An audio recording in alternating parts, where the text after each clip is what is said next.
अरे जब से शादी हमसे भाई तू टेंशन में काहे बारे बताओ तो।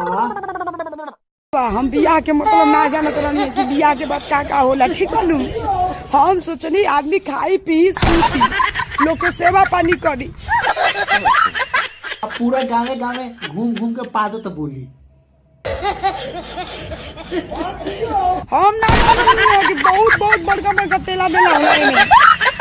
हम जानकारी ना रहना हमरा। अच्छा हमको सिखा रिया है तो तू अपना सखी से पूछ ले, तू बतावे वाला ना रहे का होला शादी के बाद में। ये बड़ी अच्छी बात है। शादी कर के हम फंस गई नी लाइन तुम्हारा तो नहीं ना यार में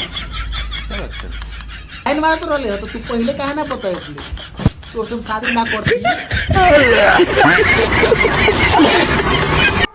मौजो बा सजो बा मौजो बा सजो बा तो मौजो लेत रहा सजो लेत रहा काहे का पाठ ठोकले बा।